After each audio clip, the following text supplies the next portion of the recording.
రెడ్డి గారు కోరిన జగన్ చంద్రబాబు గారి అభ్యర్థికి మద్దతు ఇవ్వడంపై మీ విశ్లేషణ మరింత విశ్లేషణ.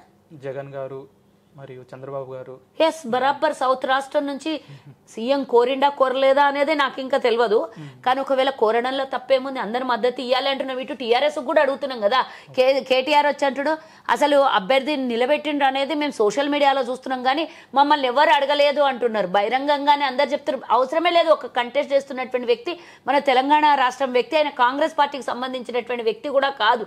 అయినా ఒక మన తెలుగు రాష్ట్రాలకు సంబంధించినటువంటి వ్యక్తి ఈరోజు రాష్ట్రపతికి పోటీ చేస్తున్నప్పుడు స్వచ్ఛందంగా అన్ని పార్టీలు కలిసి రావాలి. మన సౌత్ రాష్ట్రాలన్నీ మీరు కూడా అందులో భాగస్వామ్యం ఉన్నాయే. బోడి 4 ఆ 4 కూడా ఆయన నిలుగుతున్నాడు.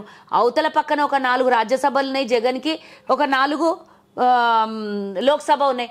ఆ 8 మంది, ఈ 4 ఇంకా అవతల చంద్రబాబు నాయుడు దగ్గర ఉన్నారు. రాజ్యసభ సభ్యులు ఉన్నారు, లోక్సభ సభ్యులు ఉన్నారు.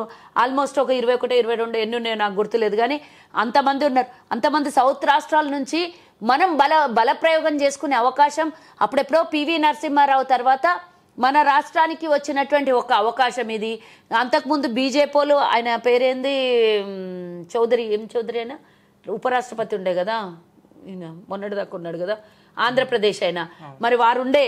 మరి ఆయన ఉన్న తర్వాత ఆయనని కావాలని ఉపరాష్ట్రపతిగా ఉంచి ఆయన రాజకీయ భవిష్యత్తును కొలాప్స్ చేసినటువంటి ప్రదాతలు ఎవరంటే బీజేపీలకే తొక్కుతారు. వేరే వాళ్ళు ఎవరు, వాళ్ళు అవసరం లేదు వేరే వాళ్ళు తొక్కేదాళ్ళు.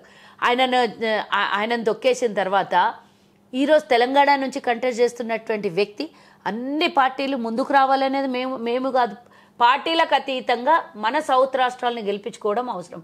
కాబట్టి రేవంత్ రెడ్డి గారు అడిగారా, మా అధిష్టానం అడిగించిందా, చంద్రబాబు నాయుడుని అడిగినరా, లేకపోతే జగన్మోహన్ రెడ్డిని అడిగినరా, లేకపోతే కేసీ రామారావుకి అడిగినరా, ఎవరిని అడిగినా మనం స్వచ్ఛందంగా అందరం కదిలి రావాలి అనేది నా ఒపీనియన్ అంతే.